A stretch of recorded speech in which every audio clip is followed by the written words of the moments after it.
परमपूज्य कालिदास व्यासपीठावर उपस्थित राष्ट्रवादी काँग्रेस पक्ष मावळ तालुक्याचे अध्यक्ष गणेशभाऊ खांडगे, आमच्या भगिनी सोनाताई राऊत, मोठ्या संख्येने उपस्थित असलेले सर्व वडीलधारी माझ्या माय भगिनी,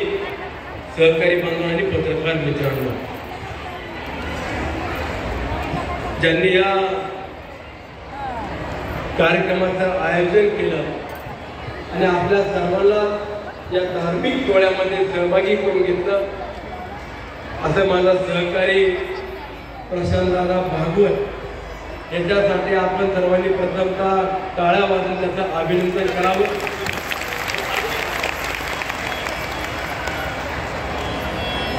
मी देखील अनेक धार्मिक कार्यक्रम घेत असतो, अनेक सांस्कृतिक कार्यक्रम घेत असतो, परंतु आजचा शारदीय नवरात्र उत्सवाच्या निमित्तानं कुंकुम अर्चनचा सोहळा प्रशांतदादा तुम्ही घेतलेला पाहिला आणि एवढ्या मोठ्या भक्तिभावानं हजारोच्या संख्येनं माझ्या माय भगिनी उपस्थित आहेत। असा सोहळा मावळ तालुक्यात मी पहिल्यांदा तुमच्यामुळे आम्हालाही पाहायला मिळाला आणि माझ्या माय भगिनींना देखील सहभागी होता आलं। आज कालीचरण महाराजांचा या ठिकाणी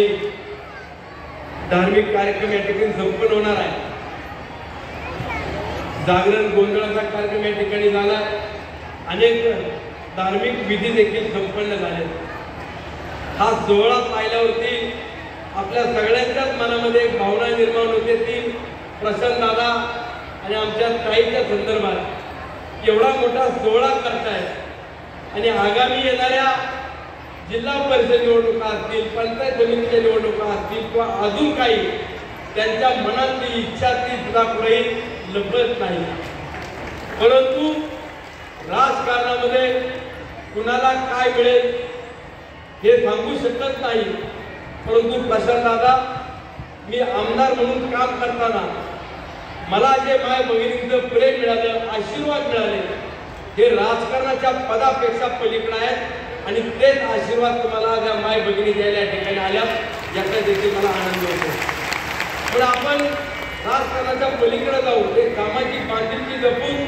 जेवढं काय या तालुक्यातील सर्वसामान्य जनते करता माझ्या माय